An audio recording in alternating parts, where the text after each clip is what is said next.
Jess and I just moved in 3 weeks ago, just right before Christmas. We'd gone from cold Atlanta to sunny Tallahassee, Florida.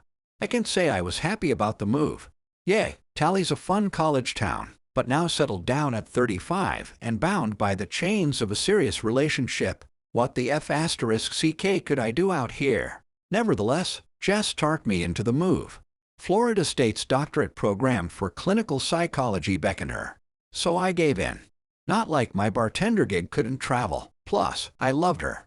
Obviously. We'd been dating 5 years now. Of course, we met at a bar while I was working the late shift, the SOSD key in Atlanta.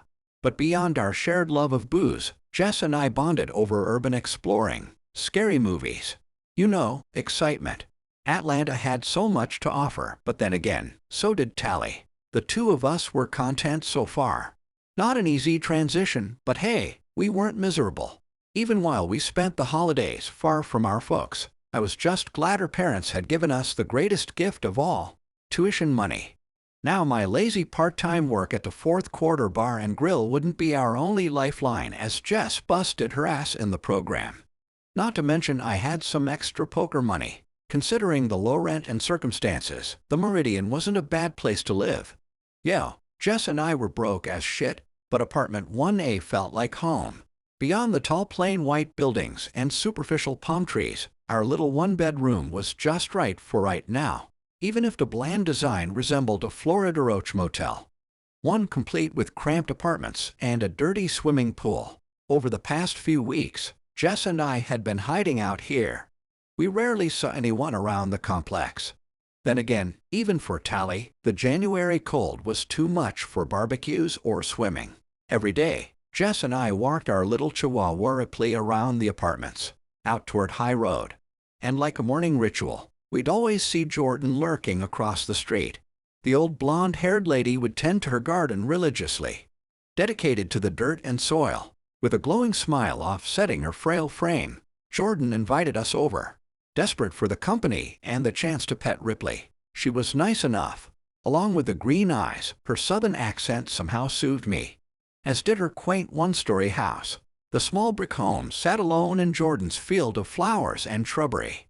The few times Jess and I'd gone inside, we got a first-hand glimpse of Jordan's many antiques spanning over many decades spent traveling. There was the handmade purple crystal ball she bought from Trinidad, the grotesque Louisiana death painting she had hanging in her room. Right next to her dream catcher on those blue bedroom walls. Jordan was strange, but so damn cool. A widowed hippie with an open mind. And yeah, she grew great weed too. Besides her, we also met some other peeps, the couple in 1B. Alexis and Adam lived right next door. Both of them goth types, attractive but odd. Alexis was a pretty Latina with wild black hair, her red highlights as flamboyant as the sleeves of Wiccan tattoos covering her arms. Adam was tall, pale, and gangly. His wardrobe nothing but bantees and black jeans. Like crooks on the lam, I never saw them leave the Meridian. They didn't work or go to school. Too young to be burnouts, but too old to be drowning in Hot Topic gear. Regardless, Adam and Alexis were nice people. Their soft-spoken friendliness offset the stylish angst. Jess and I spent plenty of time over in 1B drinking and smoking. Both of our apartments were adjoined shitholes anyway. Parallel images of stained carpets, cracked windows, and uncomfortable beds. At some point, I knew we needed to get the F***ck out. Maybe once Jess became Dr. Jess Farrell. Or maybe if I won a big poker tournament. Then we could get a nice house like Jordan's. A cute home we could settle down in. At this rate, I wouldn't even care if it was in Tally or some no-name North Florida town. I just wanted us to be stable and happy. I wanted Jess in comfort. But we still had a ways to go. 5 years at least. And we'd have to work as a team. Jess was already helping pay rent with an online gig teaching English to foreigners. Sketch as F***ck. But F***ck it. It helped pay the cheap rent and weed for our high road harmony. We'd almost survived the first month. Now tonight, we were just trying to survive the January cold. Around midnight, we huddled up in bed beneath several covers. The room our fortress from the frigid weather. The heater was off. One of our many embarrassing efforts at cutting costs. The night's supper of ramen and PB yet another cringy example. We kept Ripley in a cage by the bed. Both of us animal lovers. Jess and I made sure Ripley was warm. From what I could tell, she had more blankets than us. Certainly nicer ones. Ripley now slept more soundly than I had since the move. Through the window's cobweb cracks, I saw nothing but darkness. Judging by the lack of street lights and security cameras, apparently, the Meridian looked to be saving on their electric bill too. Jess and I spread out on the groaning bed, but we knew we weren't alone. Not when we could hear Alexis and Adam's ferocious sex next door, on their twin squeaky mattress, amidst their awful emo rock. Since December, Jess and I had been enjoying the cheaper attractions in Tally, the serene beauty of Lake Ella, and the creative wonder of Lick Gate. But every night, we'd been out camping here in our bedroom station. Jess on her iPhone, me on the laptop. I played cheap poker as our modest flat screen exhausted the catalog of horror movies and scary YouTube countdowns. And yet we could always hear our dear friends in 1B, flashing that mischievous smile. Jess faced me. She was 7 years younger than me, but that rebellious side of her always showed in that smirk. She was the most badass between us, not to mention more muscular than me, and her toughness went beyond being a wild blonde with fiery dark eyes. There was the intellect, the sarcasm, the courage to lead me through all the weird, abandoned buildings we'd visit, or help me endure all those gory horror movies. Jess's sheer magnetism was what drew me in all those years ago. That being said, I was a pretty tall, muscular guy myself. Handsome if not pretty. I wore my angular features and short spiked black hair with pride. Spoke in a deep, sincere tone. Call me masculine or macho. Just not a millennial. But still, I cared. I bled compassion regardless of my 35 hard years here. Through all the dive bars and disgusting nightclubs, I was still Corey. Still me. Dressed in a vintage San Diego Chargers pajama shirt, I looked away from my small blind, straight toward my girlfriend's pretty face. She nodded behind us, toward the thin wall separating 1A from Alexis and Adam's mosh pit of love. Corey, put on something, she said. All the smoke hadn't affected Jess's good looks, but it had given her a voice raspier beyond its young years. I looked at the flat screen. Like what? I don't know. Just put on something. Fumbling through the sheets, I finally found the remote. I'm tired of hearing them, Jess said with a laugh. Cracking a smile, I scrolled through YouTube. Through the cheap slasher movies and suggested scary channels. You know, that could be us. Oh my God. Jess replied. That could be us. Laughing, she gave me a light shove. Maybe later, creep. All right, I'll hold you to it, I joked. Like a soft siren, the poker site's beeps brought me back to the game. I had pocket aces on the button. And time was running out. Shit, I yelled. Gimme that, Jess said. Racing toward the game, I felt Jess snatch the remote from my hand. But I didn't care about the TV power. Not now. I mashed the touchpad. Too late. In a horrific instant, the bullets were gone from my screen. And so were my potential micro-stakes earnings. Hey, let's watch this, I heard Jess shout. I faced the flat screen.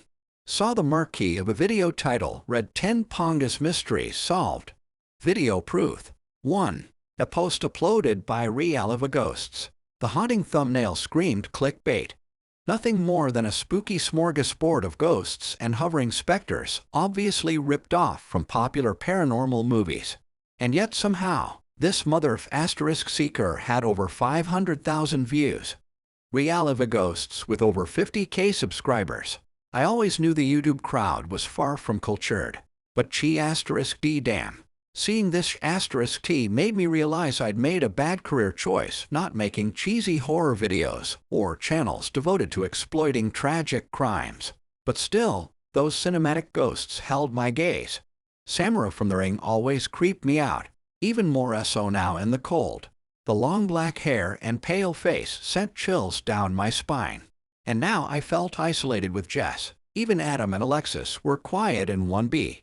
Jess and I sat there alone in silence. Alone with this most mysterious video. You want me to start? Jess asked. I faced her excited eyes. She was ready to mash play in one frenetic hit. I knew she'd hit it regardless. Jess was far from chained to my opinion or advice, but I appreciated the polite formality at least. "Yeah, go ahead," I replied. Beep went my poker sight. The noise scared me from the tension. Away from those grim, gaunt ghosts, I looked down at pocket sixes. The G*D damn timer got me again. Leaning over, Jess pushed my laptop away. "Put it up. Let's watch this." Immediately came soft, cryptic piano chords. A deep voice from the chambers of horror movie cliches. "Real live ghosts. Beware," said the video's narrator. Jess and I shared a chuckle, still buzzed from the drinks and weed. For once, I wasn't gonna argue with her. I shut the laptop. The poker could wait when this top 10 looked to be gold. Ominous font crawled across the screen, a gothic lettering forgotten with old dark houses and rubber bats. "Number 10, it said. But that didn't stop the next words from further freaking me out. She was believed dead. Until now. Then came the first clip, grainy footage filmed inside a suburban bedroom. The quality somewhere between CCTV and a home video. There was a scared college-age guy staggering around. The bedside lamp and glowing TV illuminated his fear, his breakdown accelerated by stress or outright terror. Crying out, he tore down the Denver Nuggets jockey posters, stomped on his Xbox One, ran his hands through his flowing blonde hair. "No!" he screamed. With a ferocious flourish, the guy tore open his closet door. "Where are you?" Then a young Asian woman emerged in a most agonizing, methodical crawl, the slimy hands pulling her from underneath the bed. She stood up tall and thin. The frizzy black hair fell behind her, her body waterlogged and bloated, as if she were covered in countless tumors. The red hoodie soaked straight into her flesh. Even in the darkness, anyone could see she wasn't human. Not living, at least. But yet she just stood there, lingering on her inevitable move. "What the hell?" I heard Jess mutter. But I was transfixed. F***ing scared. The Meridian was all quiet, the tension thick. I'd seen plenty of staged videos before, but this wasn't it. And even weirder, I'd never seen this one before. But deep down, I knew no amateur YouTuber could pull off that ghost or this guy's extreme terror. The oblivious guy turned around, let out a tormented scream, further enhancing the authenticity. There were no jump scares, no dumb shock music, only the spirit's slow stagger. The guy crashed back against the wall, his gasps for breath painful, his face contorted in fear. Helpless, he just watched the Asian woman get closer and closer. Considering the dim lighting, the carnage was clear. The woman dismembered him in a long, methodical process, piece by piece, using nothing but supernatural force. First, his organs spilled out. Then came the arms. The young man fell to the ground in a messy collapse. Like a surgeon, the ghost leaned over him, pulling out his legs, digging through his stomach, all while the guy's unsettling screams created the soundtrack. Blood coated the walls, over the camera. The man's severed limbs and head grisly ornaments for his bedroom's renovation. For a final shot, the Asian woman looked right at us, staring straight at Jess and I. Jess clutched my hand in a death grip, and I did the same. On screen, the woman displayed a toothy smile. Vivid blood joined the water covering her swollen skin. Moving slow and steady, she leaned in toward the camera, ready for her close-up. Disturbed, I turned away. My body kept trembling, my buzz replaced by a hovering horror. I needed more beer, but I was all out. And this was just a warm-up. Somehow this F***ing video ranked 10th place. They continued on, an assembly line of terrifying, gory videos, each one only separated by the same ghoulish font and piano. And I could tell each one got more recent, even more terrifying. Black, white, male, female. These were a diverse group of ghosts, and they didn't discriminate when it came to their victim pool. The slaughters were vicious, usually 1 or 2 people, sometimes an entire family, and they were always killed in a single bedroom. In every video reel of a ghosts made the same claim. These were all spirits. The paranormal solved the mysteries of what had happened to the real people, how they went missing, how they died. And this channel damn sure had video evidence. Snuff films of the dead. Jess and I stayed scared, but couldn't look away, much less move. I felt her nervous sweat stick to mine. All the way up to video number 3. Died under mysterious circumstances. Read the intro. The eerie music accompanied the next line. But still with US. This video was the clearest yet. Not to mention the newest. A pristine HD camera captured a bedroom. One that was kinda familiar. There were the blue walls, and an unmistakable Louisiana blood bath hanging by the dream catcher. The same painting Jordan had. To our collective horror, Jess and I saw our friend sound asleep. A clueless star to this horrifying show. And then I saw what Jordan had been watching on TV. YouTube. Real of a Ghosts. This very **skin countdown. Oh my God. Jess yelled. She faced me. Is this real? Letting panic take hold, I looked into her worried eyes. I don't know. I only clung tighter to my baby's hand, gripping onto it for safety. Jordan's closet door creaked open. A tall teenage black boy stood there. He wore a white shirt and black pants but was shoeless. His socks dirty beyond belief. The kid's dreads glittered like thick cobwebs. Moving in a deliberate teary shuffle, the boy marched inside. Closer toward the bed. Closer toward Jordan. For once, I was upset at the perfect picture video quality. The boy's face was clearly beaten to a bloody pulp. Battered and smashed. His eyelids forced halfway down. Lips and cheeks bloated in post-mortem fashion. Dark red makeup applied to his bruised brown skin. A face dislodged and disjointed from the many pinches and hits. The teen stood up over Jordan, somehow able to form a crooked smile. Adrenaline showed in his shaking body. The first excitement he felt in years, maybe decades. Jordan, wake up! Jess shouted at the screen, her futile effort fueled by instinctual panic. The need to save our neighbor. But I knew she didn't have a chance. We couldn't help her. Not now. With a paranormal fury, the boy reached down, his harsh grip fastened around Jordan's throat. A rude awakening. Leaning up, Jordan let out a frightened scream. One so short-lived before the boy's scarred hands took hold. First her voice went out. Then Jordan's body entered a frenetic frenzy. She threw wild kicks, a desperate attempt at survival. Reaching out, Jordan couldn't push the boy away, couldn't unlock his tight hold. She grew weaker and weaker. Blood rather than breaths came out her mouth. The kid forced her back onto the bed. Still grinning, he applied more strength. Going in for the kill, Jordan sunk deeper into the bed. Her mouth stayed agape. Red splashes hit her wrinkles. Soon, Jordan's hands went still. Focused, the man pushed Jordan further down as if he were lowering her into a mattress grave. He used more fierce force. In a ferocious finish, Jordan's eyes popped out. Blood spewed from those empty sockets, all over the bed, over the kid's unflinching face. Hanging on by slimy threads, Jordan's green eyes dangled alongside her cheeks. Nothing more than grotesque face tattoos. And the final act to her sadistic death. Reaping, Jess and I sat there in a disturbed silence. We couldn't speak, couldn't breathe. Those scenes, these death clips were all too real. The video cut out. The channel's piano theme accompanied a funeral black screen. Then the title for number 2 appeared.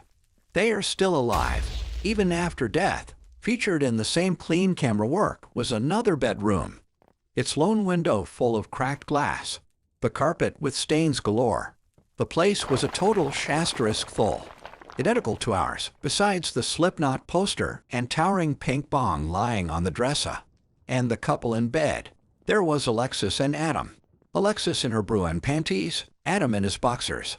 Both of them stared at the camera, bewildered and uneasy. That's them, Jess shouted. She looked behind us, at the thin wall separating us from our friends in 1B. What the hell is this? I watched the couple look back and forth between the camera and their own TV, and I saw why. They too were watching YouTube, watching the 10 Pongas Mysteries Solved video along with us. Oh fuck, I said. Deep through the horror, I now realized the countdown was getting closer, and I had a strong, unnerving suspicion who would be number 1. Alarmed, Jess banged on the wall.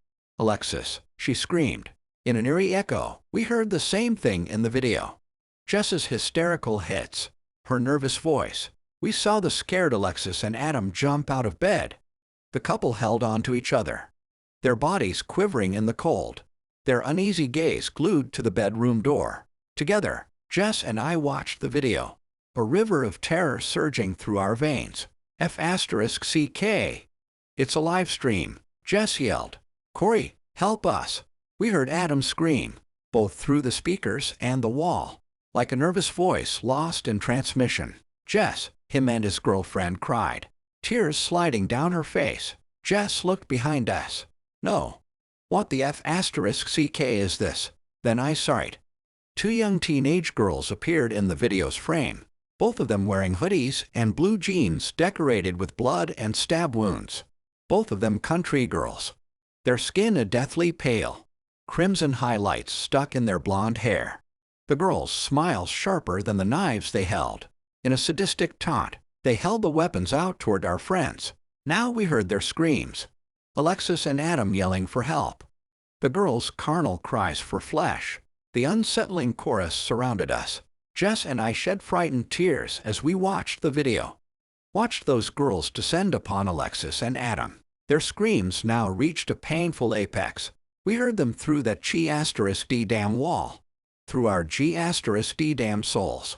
Jess pulled me off the bed. Come on. Out of the corner of my eye, I saw the video fade to black.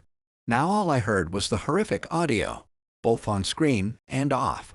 Panicking, I stopped Jess. No, you stay here, I told her. I'll call the police. Amidst the screams and slaughter, we heard Ripley bark. And when she was alarmed, so were we. Immediately, Jess and I turned, followed Ripley's frantic eyes toward the flat screen, toward video number 1. Like funeral bells, the piano theme began, drawing us into the ominous title. She was missing. But now we found her. Next door, Alexis and Adam's went quiet. There were no more screams, no more struggle, nothing but the silence of death. Jess snatched my arm. Oh God, she stole a look behind us. The dread dominated her. I felt her chills, and she sure as shit felt mine. Alexis, she shouted. But I stared on at the flat screen. By now, the title had faded away. The clean footage showed us, Jess and I standing there in our Tallahassee apartment, alone in our bedroom, each of us in scared shambles, helpless as we waited to see who was number 1.